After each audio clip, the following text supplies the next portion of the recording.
जनक नंदिनी रघुकुल वधू देवी सीता पधार रही हैं।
हो सके तो क्षमा करना भाभी माँ।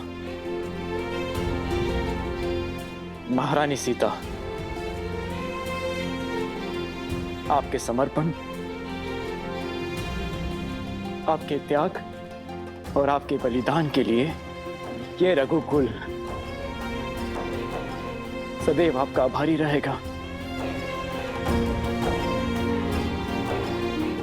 परंतु विधि के विधान और श्री राम की आज्ञा से आज आपको एक अंतिम बार इस सिंहासन का मान रखते हुए और अपने दायित्व का निर्वहन करते हुए इस सभा के समक्ष आपको पवित्रता का प्रमाण देना होगा, अर्थात अग्नि परीक्षा देनी होगी।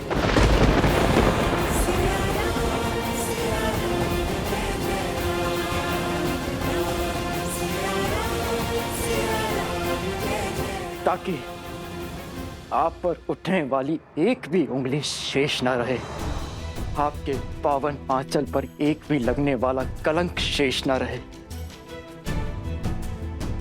आने वाले युग आपको सम्मान की दृष्टि से देखे।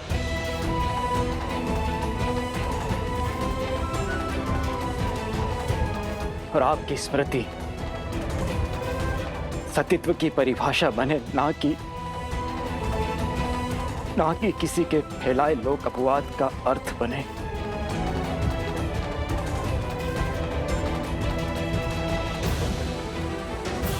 ये पाप है।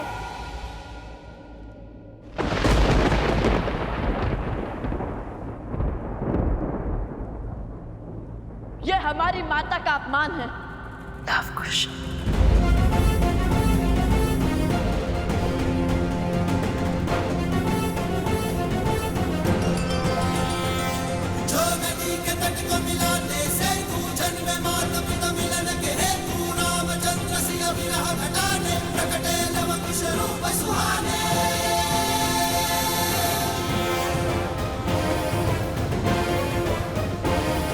किसके कहने पर आपने रघुकुल की मर्यादा पर, श्री राम के प्रेम पर और लवकुश के अभिमान पर प्रहार किया भरत चाचा श्री? शांत हो जाइए ऋषि कुमार। राज अनुज भरत ने तो ये सब हम अयोध्या वासियों के प्रश्नों के उत्तर देने के लिए और महारानी पर लगे कलंक के छींटे मिटाने के लिए कहा था। और फिर हमारे लिए है क्यों, आपके लिए भी महारानी की पवित्रता की परीक्षा अति आवश्यक है। यदि देवी सीता की सुचिता सिद्ध होगी तभी आप अयोध्या के भविष्य बन पाएंगे, अयोध्या के भावी महाराज। समझ रहे हैं ना? अयोध्या स्वर्णहार है तो उसमें लगने वाला रत्न भी पवित्र होना चाहिए। समझ रहा हूं। सब समझ रहा हूँ। आपको हमारी माता की पवित्रता का प्रमाण चाहिए। हम रघुकुल के वंशज है या नहीं, इसका स्पष्टीकरण चाहिए ना आपको।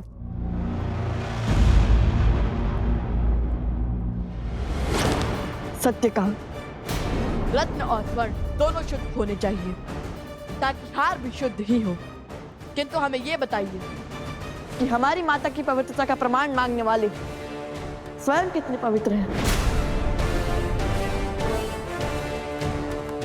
इसलिए रत्न की परीक्षण करने से पूर्व स्वयं की परीक्षण आवश्यक है। हमारी माता पर प्रश्न उठाने से पहले आपको देनी होगी अग्नि परीक्षा।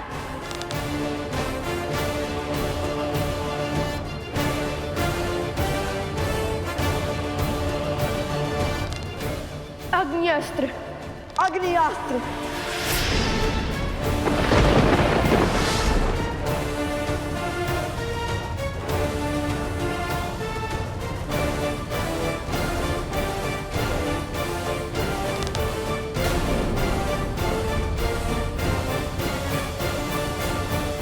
लवकुश,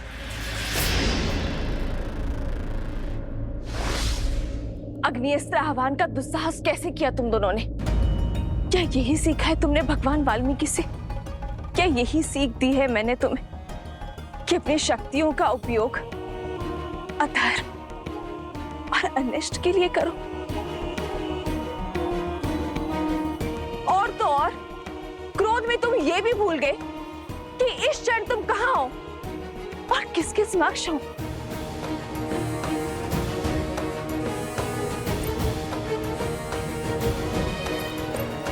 ये युद्ध भूमि नहीं है, ये अयोध्या की सभा है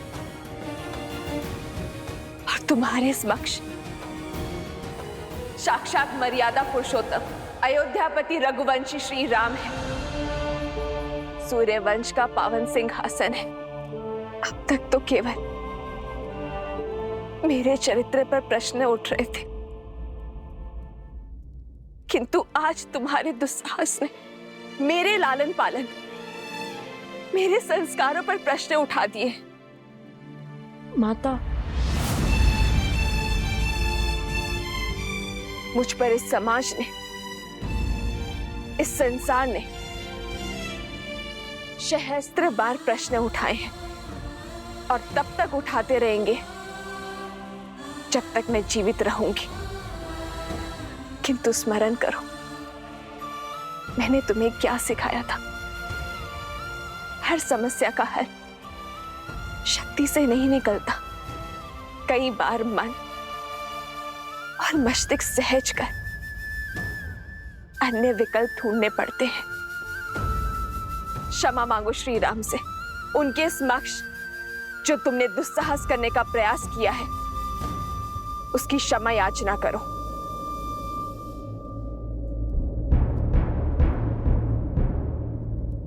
हमसे भूल हुई महाराज राम, कृपया हमें क्षमा कर दीजिए।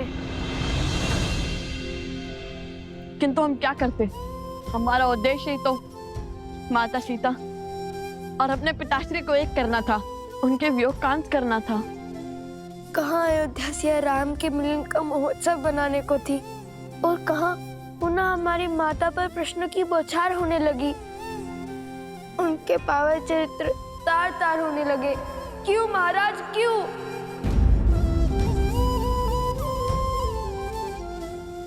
तुम्हारे माता पिता अबोध नहीं है, जिन्हें पुनः मिलवाने का दायित्व तुम्हें उठाना पड़े।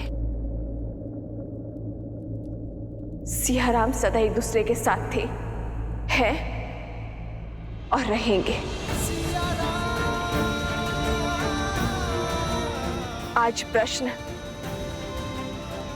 रघुकुल के सिंहासन का है, मर्यादा पुरुषोत्तम की मर्यादा का है, अयोध्या की महारानी का है कि मैं तुम्हारी माता इस पावन सिंहासन पर बैठने के योग्य भी है या नहीं, कि महारानी सीता को महाराज राम के साथ इस सिंहासन पर बैठना चाहिए या नहीं। और इसी सत्य को साक्षी करने के लिए मुझसे अग्नि परीक्षा की मांग की गई है।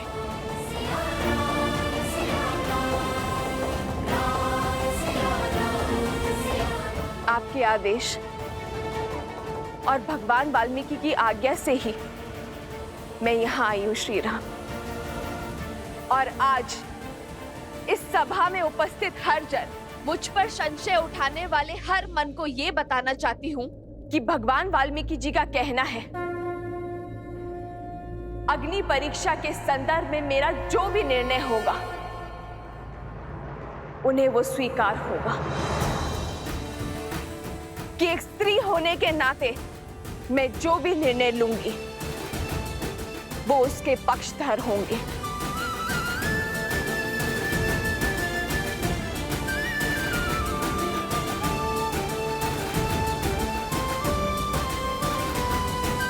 और मैं जनक नंदिनी सीता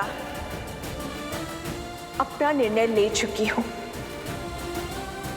अपना पथ चुन चुकी हूं,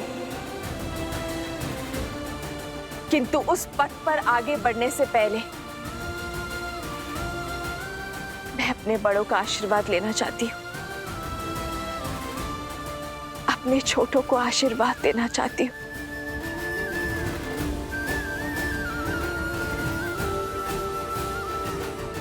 अपने पति श्री राम से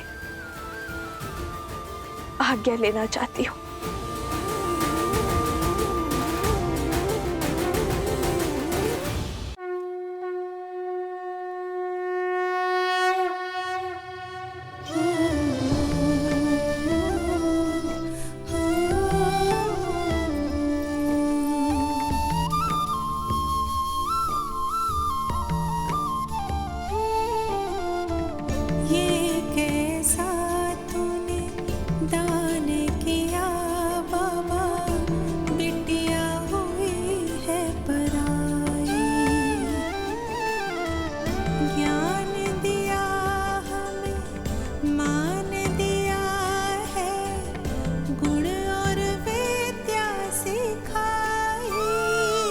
सीता, मेरी पुत्री, अपने पिता को क्षमा कर दो, जो ना तो तुम्हें न्याय दिलवा पाया और ना ही तुम्हारी रक्षा कर पाया। तुम्हारी जैसी पुत्री पाकर मैं धन्य हो गया, धन्य हो गया मैं।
सबसे मेल मिलाप हो गया हो महारानी, तो शीघ्र ही अपनी अग्नि परीक्षा दीजिए और अपनी पवित्रता सिद्ध कीजिए।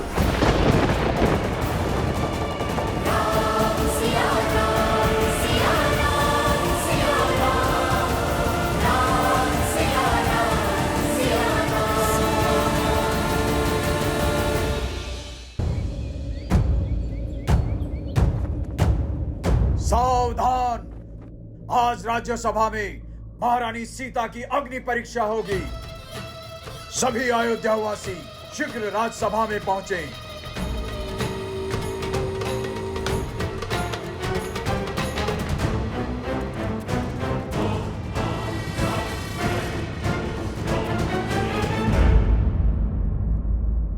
एक पुत्री, एक पत्नी और एक पुत्र वधू होने के दायित्व को पूर्ण श्रद्धा से संपूर्ण किया है, किंतु अब हर संबंध भूलकर केवल एक स्त्री होने के दायित्व को स्मरण रखो और निर्णय लो कि तुम्हें क्या करना है।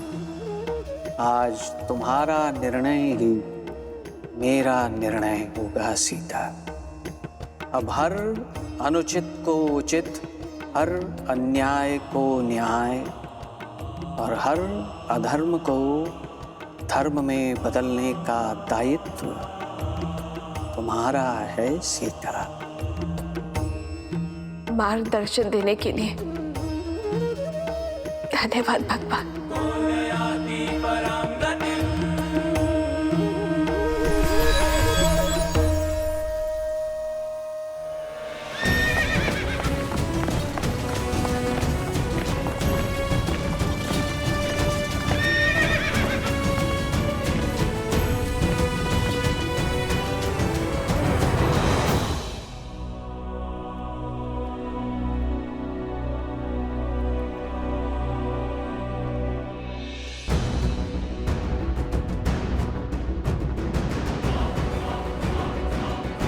सावधान! अयोध्यापति रघुकुल तिलक मर्यादा पुरुषोत्तम श्री राम पधार रहे हैं।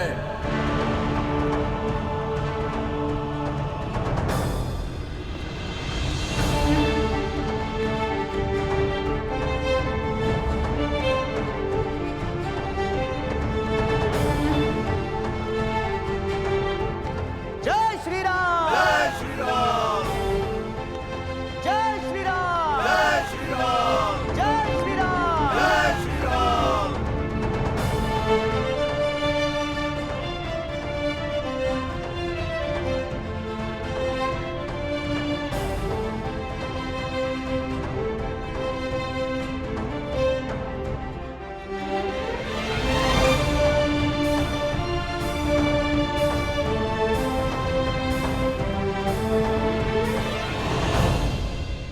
आज की सभा आरंभ की जाती है। सदा की भांति अयोध्या में न्याय की जीत होगी, धर्म की स्थापना होगी।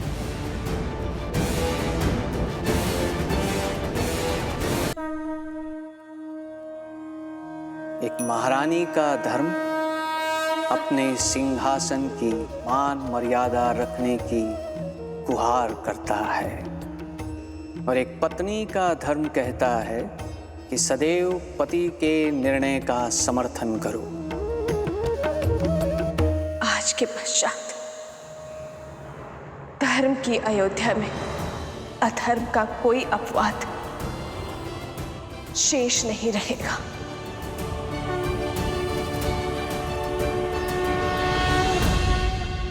सीता के इस कथन का क्या अर्थ है महादेव? क्या आज एक बार पुनः सीता को अपनी सुचिता का प्रमाण देना होगा? क्या आज पुनः उन्हें अग्नि परीक्षा का दंश भोगना होगा? देवी,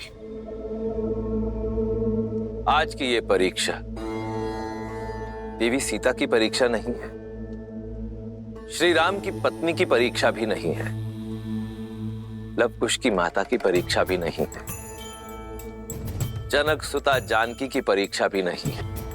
आज की ये परीक्षा तो केवल एक स्त्री की परीक्षा है। ये समाज, ये संसार एक स्त्री को सदैव या तो एक मां के रूप में देखता है, या पुत्री के रूप में, या बहन के रूप में देखता है, या पत्नी के रूप में। कितने आश्चर्य की बात है कि संसार के अस्तित्व को आकार देने वाली शक्ति का स्वयं ही कोई अस्तित्व नहीं। अयोध्या वासियों की दृष्टि में देवी सीता आज भी श्री राम की ही पत्नी है। इसलिए अब यह यात्रा देवी सीता के अपनी पवित्रता का प्रमाण देने की है। आज एक स्त्री की पवित्रता उसके अस्तित्व का प्रमाण देगी।